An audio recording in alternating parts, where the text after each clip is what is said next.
अवधूत चिंतन श्री गुरुदेव दत्त. श्री स्वामी समर्थ. नमस्कार प्रेमळ भक्तांनो. जगाच्या तुम्ही कुठल्याही कानाकोपऱ्यात जा, तिथे तुम्हाला भगवंताच्या अस्तित्वाची जाणीव होणारच आहे.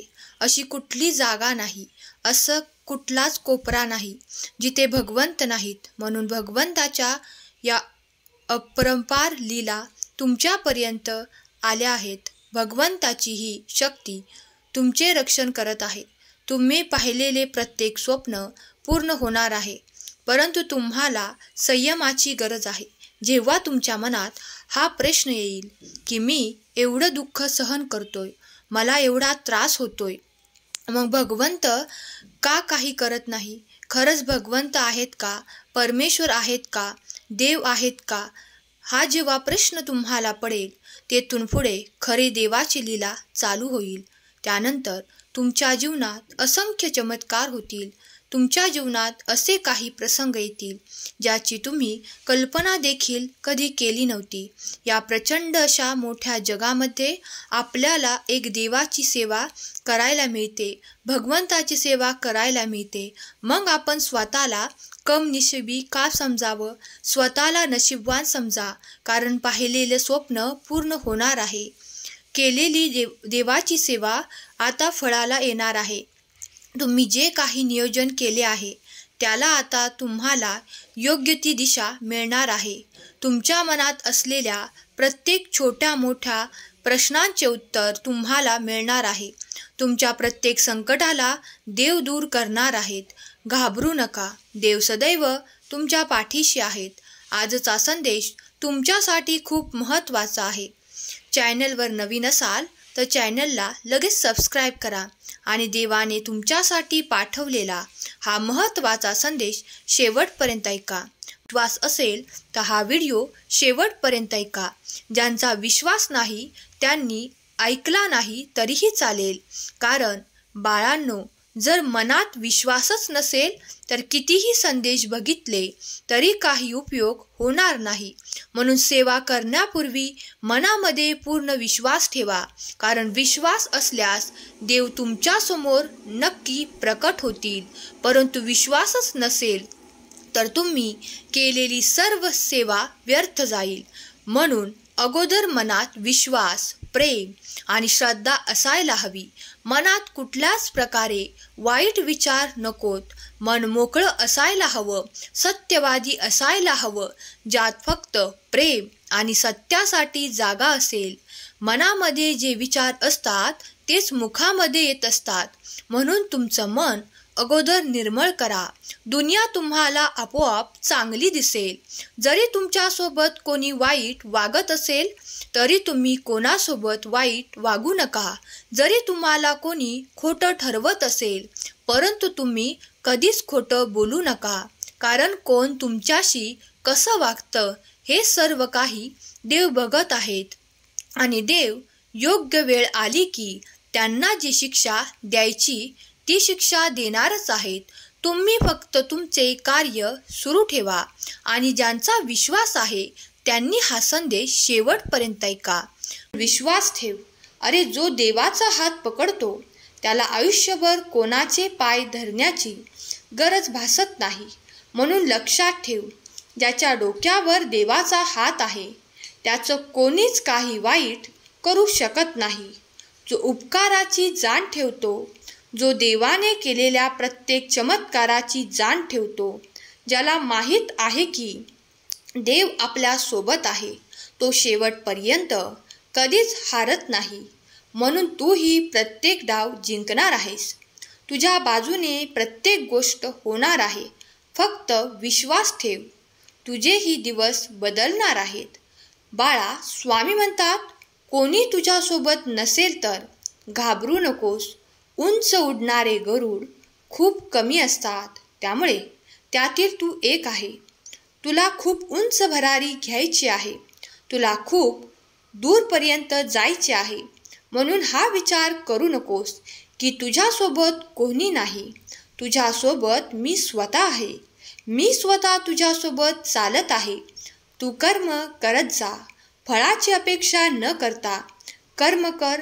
अरे, कर्म करणं हे तुझं कर्तव्य आहे आणि तुझ्या कर्माला योग्य फळ देणं ही माझी जबाबदारी आहे. म्हणून मी माझी जबाबदारी योग्य पार पाडणार आहे. तूही योग्य करत राहा. तुला कोणाच्याही मदतीची गरज भासणार नाही. बाळा, आजचा दिवस तुझ्यासाठी अत्यंत शुभफळ देणार आहे. तू माझी ज्याप्रमाणे आज भक्तिभावाने पूजा केली आहेस, तू मला आज माऊली रूपात बघण्याची प्रार्थना मनोमन केली आहे. म्हणून मी आज तुझ्यापुढे माऊली रूपात आलो आहे. बाळा, जेव्हा सौभाग्य अलंकार घालून तू माझी पूजा केली आहेस, तेव्हा तुझे सौभाग्य अखंड राहील. तू केलेली प्रार्थना मी स्वीकार करतो. तुझे सौभाग्य उदंड राहील. तुझ्यासाठी ते सर्व काही सुख तुला प्राप्त होण्यासाठी माझे आशीर्वाद, चमत्कार तुझ्या दिशेने वेगवान येत आहेत. बाळा, निश्चिंत राहा. तुझे सौभाग्य अधिक वृद्धी होणार आहे, अधिक वाढ होणार आहे. तुमचे सुख, संपत्ती आणि आनंद आणि परिवारातील जे काही अनेक आनंदाचे क्षण तुम्ही अधिकाधिक प्राप्त करणार आहात.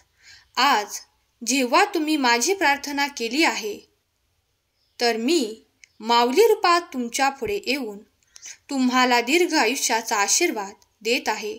तुमच्या मागील काळात असलेल्या सर्व काही समस्या नष्ट होताना तुम्ही आता इथून पुढे अनुभव करणार आहात. माझे आशीर्वाद निरंतर माझ्या भक्तांच्या कल्याणासाठी आणि त्यांच्या सुखसमाधानासाठी येत आहेत. स्वामी म्हणतात, बाळा, तू अनन्य भक्तीने माझे स्मरण करत आहे, तेव्हा मीही तुझ्या दिशेने ते आशीर्वाद देत आहे.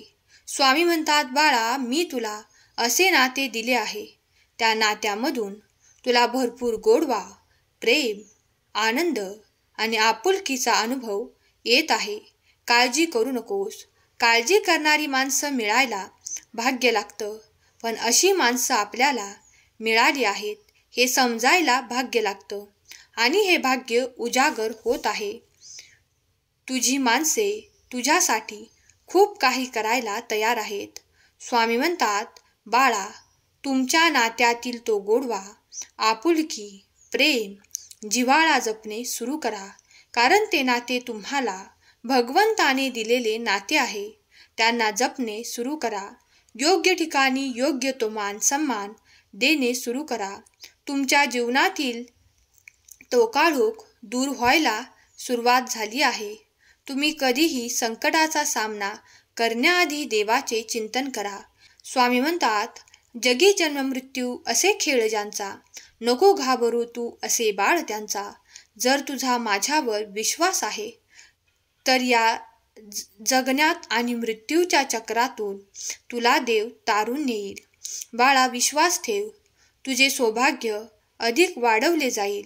स्वामी म्हणतात, मी तुला ते नाते खूप प्रेमळ असे दिले आहे. कोणतेही कारण असो, रागावू नका, चिडू नका, मोठ्याने बोलू नका. मन शांत ठेवा, विचार करा, अंमलबजावणी करा. कारण त्रास होईल तो तुम्हालाच, सुखही मिळेल ते तुम्हालाच. विचार ही एक विलक्षण शक्ती असून तुमचे भले करणारे प्रचंड सामर्थ्य विचारात आहे. म्हणून विचार बदला म्हणजे नशीब बदलेल.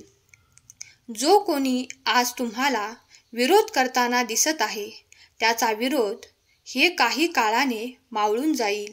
पण तुम्ही शांत राहा. स्वामींचा हा दिव्य पवित्र संदेश जर तुम्ही या क्षणापर्यंत ऐकत आहात, तर तुम्ही स्वामींचे भाग्यशाली, सौभाग्यशाली बाळ आहात. सर्व दरवाजे बंद झाले तरीही स्वामींचा हृदयाचा दरवाजा कायम उघडा असतो.